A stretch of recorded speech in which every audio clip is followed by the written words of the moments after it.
Okay.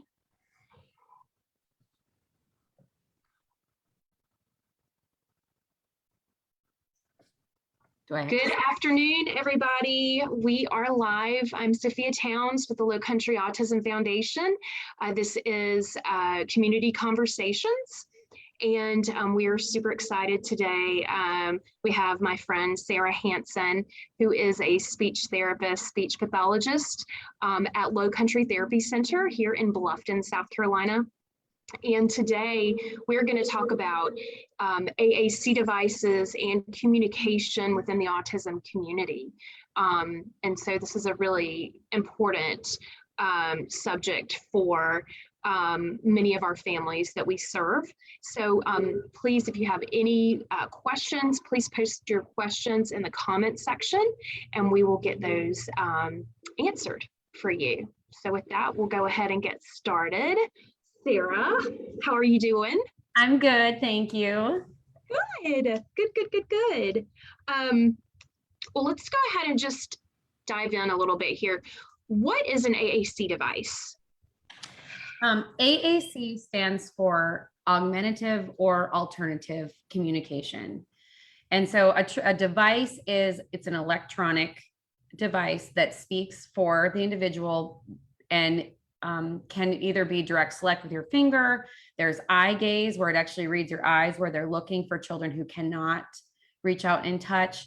But it is an amazing communication tool for children who cannot communicate effectively with their voice. Does that explain it well enough for you? Oh, you're muted. There you go. Sorry, I was muted. Sorry. There's a little bit of background noise. So anyway, no, that was perfect. Awesome. So who benefits from using an AAC device? The short story is anyone who is not effective to communicate verbally. So so many diagnoses people with different diagnoses can benefit. So whether it be a physical disability or something that happens to them later in life, even adults will use assistive technology after strokes. But really anyone who's not able to communicate verbally like we do. Right. Okay. And so you kind of answered this question a little bit. So is an AAC device only for nonverbal individuals with autism? So, and maybe let's look at the word or the term nonverbal. Yeah. So to me, I don't really even like the word nonverbal. We all communicate in so many more ways than being verbal. And even our children who to other people are perceived as non-talkers, they are communicating, even if it's through ways that are unconventional, a self-harm even. It's still, aside from a sensory, now I know there's a lot of sensory things that go on too, so you kind of have to decide, is it communication or is it sensory? But our children are communicating all the time. And I know parents out there who their child doesn't need to say a word and they know exactly what that child wants, needs, loves, everything. So, but a lot of our children who are not effective communicators are verbal and can say words and they could repeat a whole cartoon for you. So it's for I'll just keep going back to it. It's for anybody who can't communicate effectively and they need another means in addition to their already in place appropriate communication. Okay, that's awesome. Okay, so when does a parent or a caregiver know when to start implementation of an AAC device or even another method of communication? And that's another loaded question. I've been thinking, since I got these questions, I've been thinking a lot about that. It's really important to try speech therapy and try to get the child verbalizing. Because your speech language pathologist recommends an AAC device, it does not mean that your SLP thinks that they're never going to talk. We use it as a bridge. It's a way to give them another way to communicate that's more appropriate, that is a little bit easier than making a fine motor movement. Speech and eye control are your two finest motor movements. And so if we have issues with our big gross motor movements, we're in PT, we're in OT, we're working on those things. Speech might be really hard. And to pick up this and point to, two buttons, that's so much easier. And then they learn that, oh, touching the button is easier than throwing myself to the floor. Yeah. I'm going to touch the button and I get what I want faster. And we start to learn, the kids start to learn that. So there is absolutely no black and white answer to that question, especially for children specific, with the diagnosis of autism. Those kids, I mean, I can't tell you how many times they start talking at age 6, age 7. Don't ever give up is on verbal. I haven't seen it myself because I don't work with adults, but I've been to continuing education courses where they would start working with a 40-year-old with AAC with a communication device, and they started saying some words for the first time in their life. So it's like these stories that are just amazing to hear. And so to me, I feel like you should never give up on the verbal, but when you get to a point where you're literally beating your head against the wall, you maybe waited too long. We want to start to incorporate it, and I will incorporate it into my sessions right away.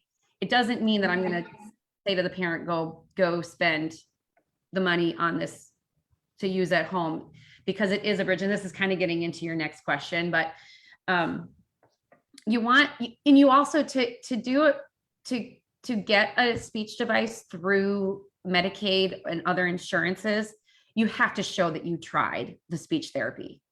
Mm-hmm. So you would never just walk in and not have ever tried speech therapy and get it. But aside from that, I say when it works. If your speech therapist is trying it and they've learned 3 words on it and they're using it effectively, it's time. It doesn't matter how old you are or anything. I don't know. Okay. Does that help? Yeah, no, it's yeah, absolutely. And, for those of you who don't know me, I have 3 boys, 2 of them have autism, and especially my youngest, Joseph, we've been having a tough time these last few weeks with speech. And, the language I think is emerging, but he's definitely, I would consider him nonverbal. But, I keep asking our speech therapists, is it time? Do we need to start thinking about an AAC device? Do we need to start doing something? Because I do know some of his behaviors, and other families I speak to, a lot of the challenging behaviors you're seeing are just out of frustration. The children are trying to communicate. They're trying to tell you what they want and they can't do it. And so, which kind of leads us into that, for a child with limited, vocabulary, limited or emerging language, is it a good idea then to bring the AAC device in, or ask the therapist, is it incorporated into the sessions already? So what do you think about that? Yes, it's a fine line, because it's so hard. I will say, as a professional, it's so hard. These devices cost a lot of money. Yeah. They take a lot of effort to just write the report. And I'm not saying I don't do it, obviously, because I don't want to write a report. But it is, those reports are done on our own time. They're not scheduled into our typical day.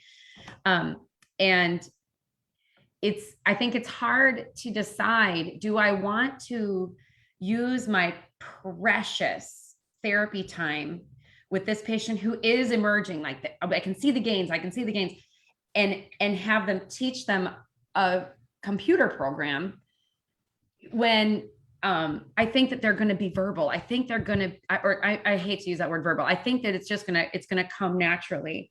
Mm-hmm. And so I think I say, go for it. Yeah. Try Okay. it. Try it. Really do. But I know I also, from the professional side of it, understand that, we only get so many minutes a week with these kids. And I'm feeling like this is more important because I don't see this being the end game. I don't see the communication device being the end game for this kiddo. So it's hard. And to justify it to insurance is hard and all of that. So, especially the kids that are talking, but maybe are having these frustrations. Mm-hmm. Mm-hmm. You have to make them look really bad in these reports, you have to make them look worse than they are. And then you have to make sure you're being ethical and you're not painting a picture that isn't accurate also. Right. And so that's another part that we all struggle with. And I will too, that I had anyway, I don't need to go there, but I think it's worth a try. Mm-hmm. Always. Okay. And I think I keep going back to your, just when it comes to language, don't give up. Just telling the parents and caregivers, don't give up. It's going to come. It's going to mm-hmm. come. Just hang in there, I love what you're saying. I have heard a lot in the past, not so much today, but in the last few years with families where the therapist thinks it is a good idea to go ahead and get the device. There are families that are pushing back from it, and they think that going ahead and using the device is going to prevent further language development. But the studies that have come out recently dispute all of that. So could you explain just the latest studies that come out, the good that we're seeing from an AAC device? Absolutely. So the studies all show that when AAC is introduced to children who are not talking or talk very little, 80% of the children improve verbally. Like, they're not looking at how many words they're saying on their device. They're looking at verbal improvement. So 80% of those kids improve or more, 80% or more. 20% or less, whatever the study is, stays the same. The verbal. Now, using the device gets better because you're using a device. Right. But the verbalization stays the same. It has never in any study, ever in my experience, or anyone other SLP I've ever spoken to, gone the other direction. Never. Speech, if you can do it, is the easiest. Once you can do it. So once I can say a word, I'm going to say the word. I'm not going to use this device anymore. The device, particularly for kids with ASD, has the computerized voice. So that voice is the same. I hear go the exact same every single time, where Sophia has a little bit of a Southern accent. I have a Midwestern accent. Go is different all around, but on the computer, that synthetic voice, it's the exact same every time. So they are hearing that the same, always the same. And that helps kids, particularly kids with ASD, to develop the verbalization. And you'll get where they'll use the buttons and then they'll start going, they'll start verbalizing with it. And it's just so neat how it's like a natural progression to give them the voice and they Yeah. learn first. I'm so sorry. I feel like I'm rambling, but No. they first learn, wow, there's some power in that. When I say go, I get to spin in the chair. And then Miss Sarah hits stop and I stop. And then I'm going to say, I want to say go again. And then we spin in the chair. And then Miss Sarah hits stop and I stop. You know, so once they learn that they have power in the word, they're more likely to try. But before, whining and screaming or whatever the other communication that we're trying to replace, the unconventional communication, I like to call it, worked better. But now this works better. And then, oh my goodness, I keep hearing that word, go, go, go, go, go.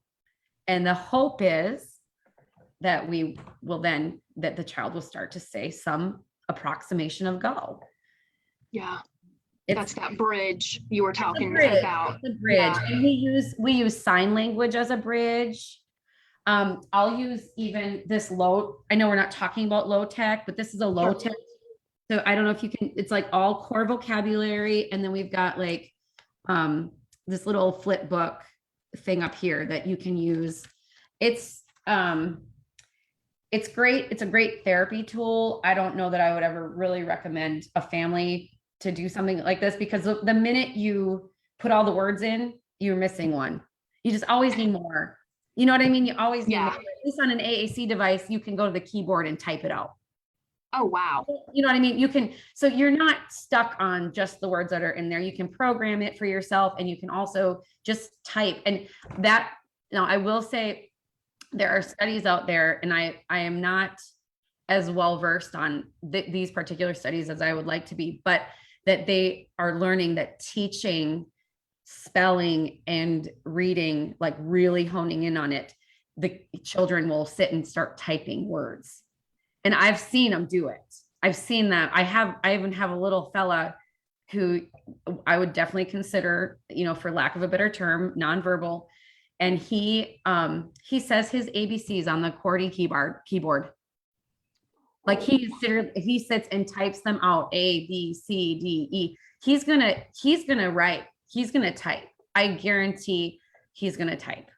And he's 4 now, but will, you know, and so that's, the kids are so drawn to screens. My little fella that does the ABCs loves the ABCs. Yeah. Loves the ABCs. So let's use the ABCs as something to help get him going along. I don't remember the question. No, I'm just taking all of this in, and I'm just thinking about so cool how it can really benefit. Now that little guy is getting one. I'm working on getting him a device. We can't go out and get a device for everybody.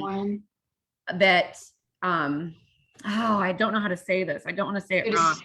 Speech delayed or right. Yeah. Right. And just because you have a diagnosis, any specific diagnosis, doesn't equal a communication device. Right.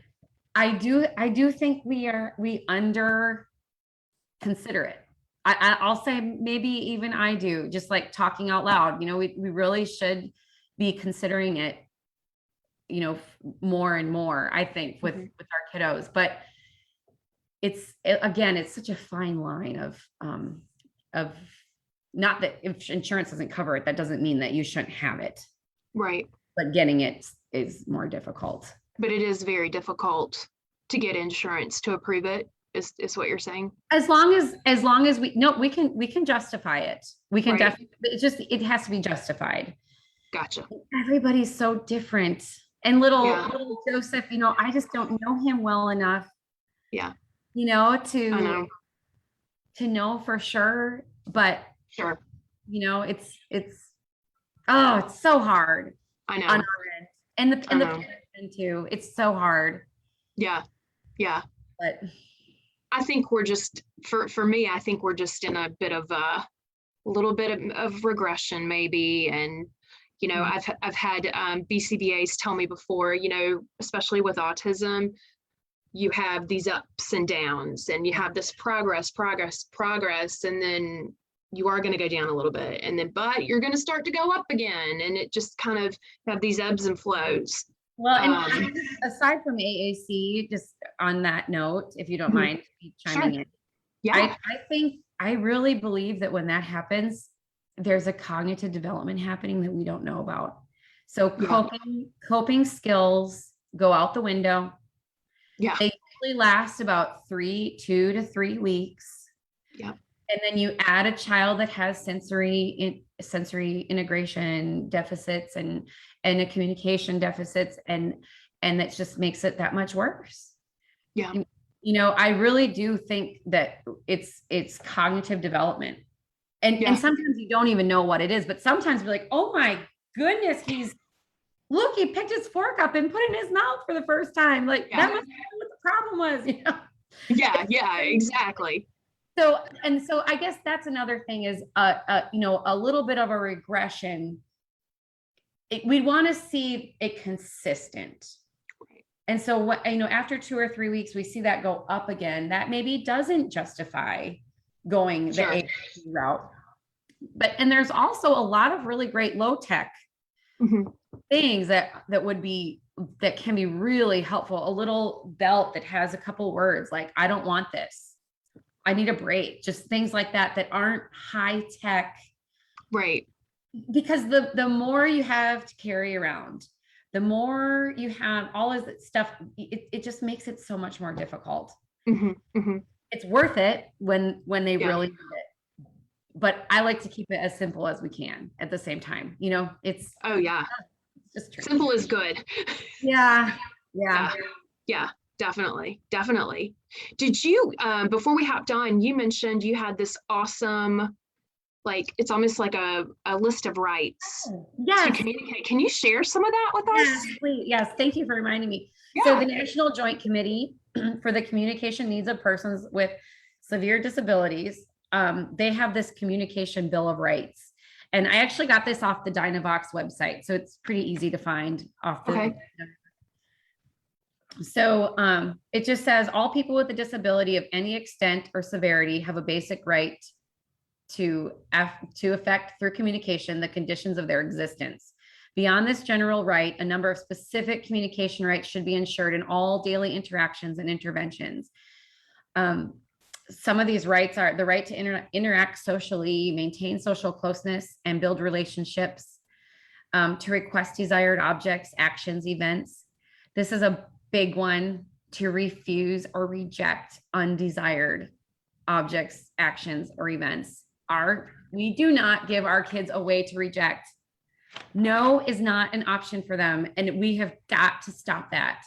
They've got to have a way, either I need a minute, not right now, I don't want to, a way, because that's when they want to reject, that's when we see those behaviors that we really don't want to see. The screaming, the self-injury, the sometimes injuring property and other people, even just withdrawal. I mean, that's just as bad. And completely removing themselves. When my outlet in my room becomes more exciting than my marble tower, that's a problem. You know, it is a problem. So anyway, that's a big one. I like to have stop in there. I always have stop or no in my vocabulary. To express personal preferences and feelings, make choices, share your opinion, ask for and give information. It really does. There's 15 of them. I don't need to read all of them, but the other one that I read that I told Sophia before we came on was, oh, now I'm going to forget it. What did I say? I can't remember. Oh, to be talked to, not about. Yes. Everyone has the right to be talked to and not about. And that, I think everyone needs that reminder. Even parents, therapists need that reminder. Everyone does. Teachers, everyone. We need to be reminded a lot. And it's okay, but we want to remember that they have the right to be talked to. So I love that one. I can't tell you how many times when, if we're visiting family or friends, or we're at a restaurant, for example, they will come to me and say, well, what does Jack want to eat? What does Jack like? And I just say, you know what? Why don't you ask him? Ask him and see what he says, you know? Yes. And then they'll ask Jack, and of course it's always the same thing. I want chicken, but who cares? You know?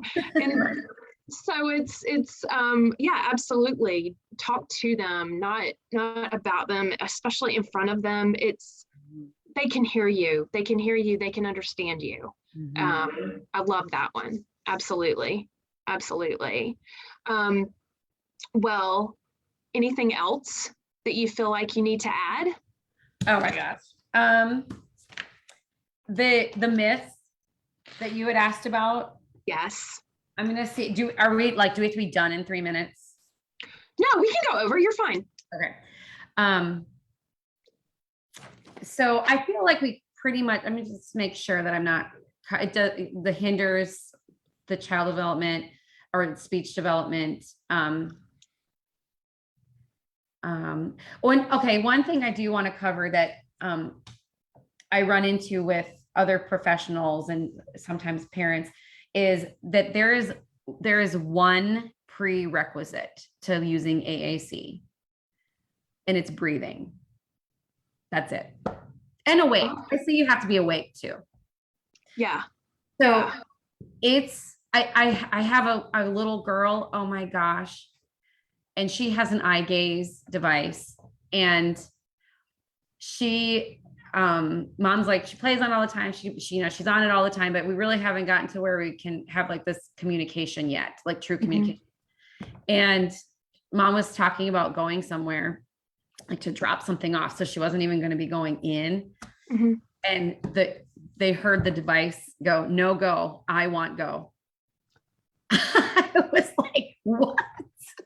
Yeah. It was so cool. It was just so cool. I don't know. You always want to give the kids a benefit of the doubt. I'm sure that she said that on purpose. Oh yeah. Oh yeah. There's no question. Yes. That's awesome. It was so cool.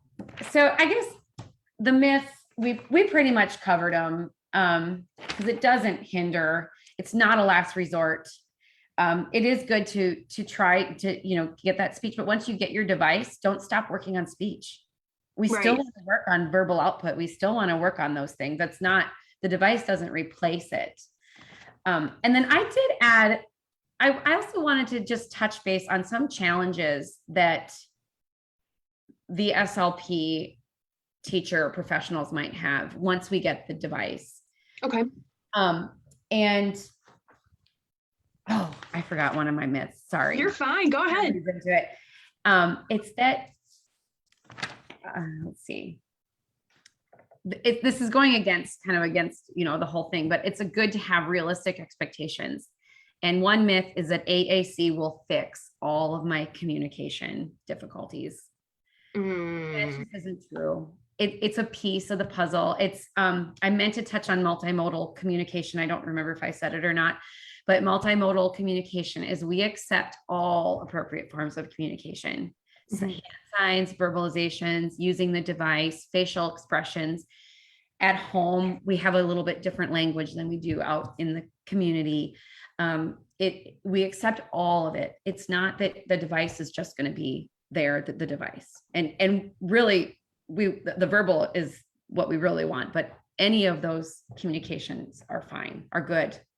Right. We want the child to know that they can talk to us. Now it gets, with hand signs, it gets tricky because some kids have their own hand signs that nobody else knows, but that's when you get the barrier that you can, oh, I don't know what you're saying. Help me, you know, show me on your device. You can talk to me.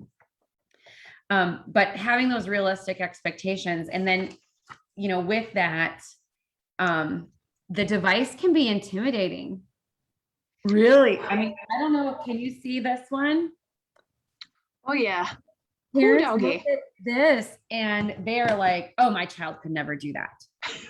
You know, this is my absolute favorite one because it's not a screen that you have to go through, categories to get somewhere. And so it's never more than 3 hits, and it's based on a motor plan, not cognition. Okay. So for lack of a better term, I'm going to use nonverbal. For a nonverbal communicator, we don't know if they have even a basis of communication. Right. So we don't, for on some other devices, to get to M&M, which might be your favorite candy, you have to hit nouns, food, dessert, candy, M&M. And sometimes you have to scroll through things. Like, it is a lot. It's a lot. And so I love this one, even though it's intimidating looking. I love it because it's really great. I tell my husband, if I ever have a stroke, he has to bring me my iPad because I'll be able to use it. If I'm nonverbal, I will be able to talk with this thing. Bless you. I know how to do it, but it's a learning curve for everyone, and it's not the speech pathologist's job. No, it's not. It's the parent's job. It's mom and dad and working at home. We are your cheerleaders. It's like if at the football game, we're your coach and the cheerleader. We will help you move to the next level. We will absolutely help you with the programming, all of that, but we cannot be the only people doing it. And so that's really a big barrier for me, or something that I struggle with, as the therapist. Sure. Finding things that children want. So many of our children don't have a ton of desires, aside from their sensory input, which we can definitely use that to stop, bouncing on the ball, swinging the swing. Those are all things that we definitely can use. But then how do you expand on that? I've worked with kids, and they've earned being able to do this with a book. Yeah. Learn the word flick or something, and they or touch. I think I would use touch for that. And I do like, push the word push for like squeezes, but always just trying to expand their likes and dislikes. And that can be very difficult. And you don't want to just work on the same word all the time. No. You got to expand and work on more words and all that. So food is actually a really great thing to use when it comes to AAC. But then some kids don't like food, so yeah. I don't have that problem. Yeah. But anyway, those are some things that I sometimes have a hard time with it. I read this article, last thing, and then I swear I'm done, but I read this article of a parent that talked one time, and she said she struggled so much with bringing the device into the home and using it and making her child use it. And she's like, I realized it's because I have a language with my child already, and I didn't need this device. But you want your child, if she knew that if she wanted her son to use the device outside the home, you have to use it in the home. And so it gives me goosebumps. She calls it her love language with her son. And she said, I had to kind of put that aside. Yeah. I had to put it aside. She's like, it was really a powerful article. I wish I don't know where I even saw it, probably Facebook and whatever. But she said, I had to grieve it. Yeah. And move to this higher, level communication. And she said, but I still have my love language. It's still there. We still know. Yeah. It's frustrating for our kids too, because they're like, I know what I want. Oh yeah. You know what I want. You know what I want. We've been doing this every day for how many years now? Yes. Oh my gosh. can I tell you one more story? Oh yes, we're fine.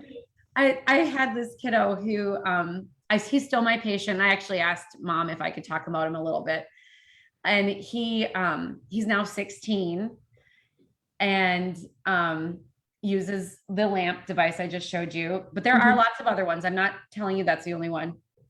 And I got to the point where I was like, we need to start spelling on your device. We have got to start spelling on your device. I want to do this. Well, every time in person, we'd be in person. I knew what he wanted. He knew I knew what he wanted. He'd be under the table. That's how our session would end. Cause he's like, I'm not spelling it for you and you're not giving me what I want. So I'm under the table. Goodbye. Then COVID came and we had to do teletherapy. And guess who didn't know what he wanted? He had to start spelling.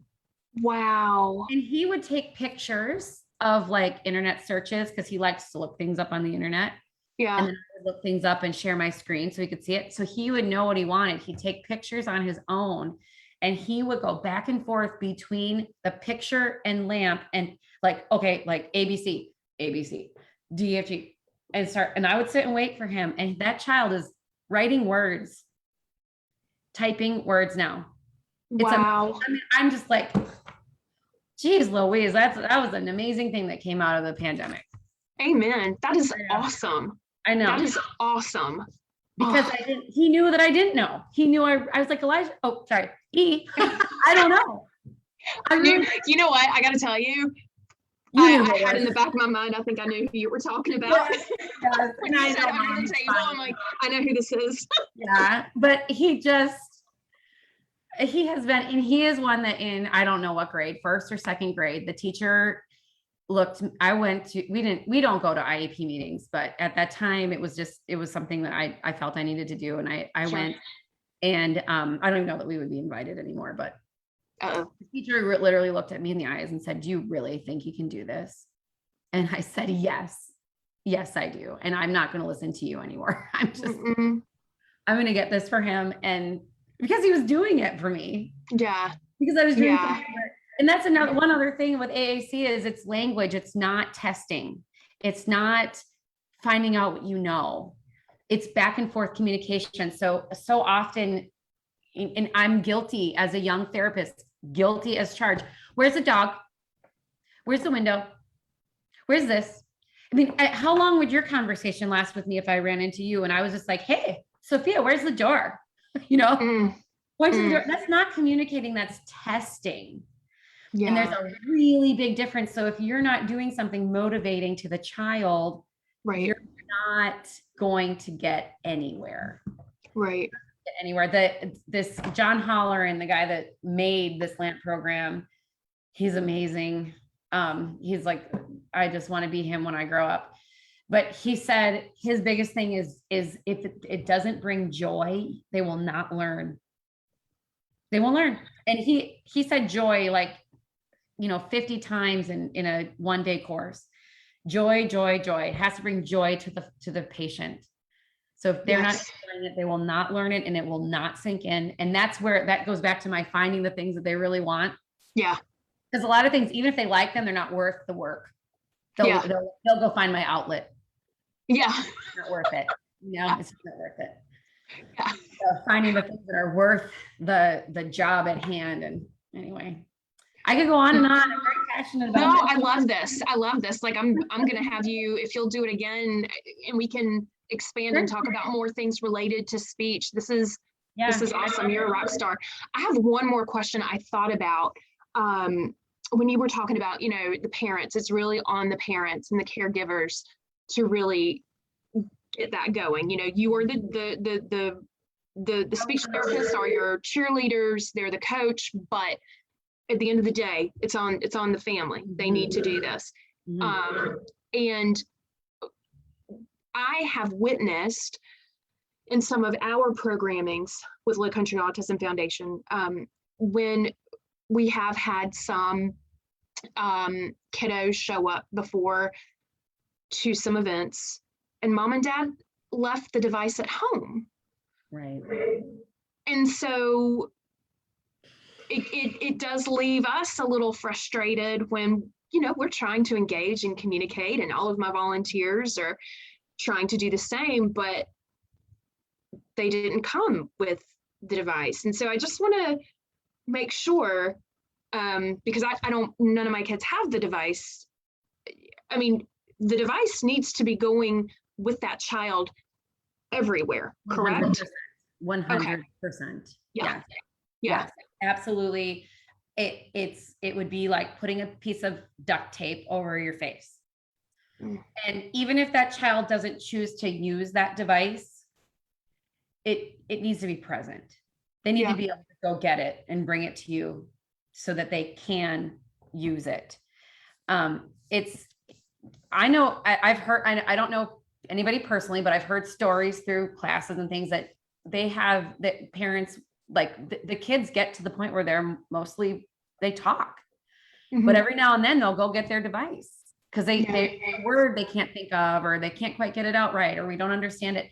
So even if that child uses that device one time because they needed to communicate something, it is really important. And honestly, that's another challenge. I mean, sometimes it doesn't come to speech. That's a big problem. Yeah. Yeah. On the other flip side, I'm a mom too, and I forget stuff too. So I get it.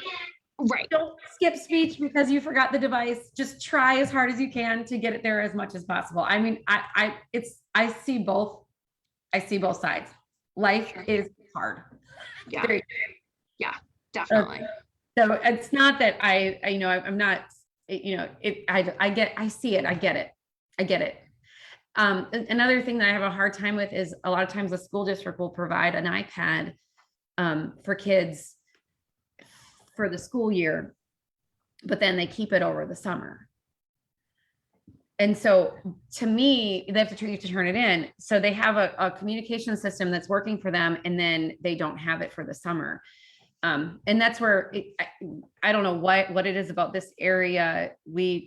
People come to me or to Low Country Therapy or, whatever facility, a private clinic, to get a device where all speech therapists are trained the same, and anybody can write that Medicaid report.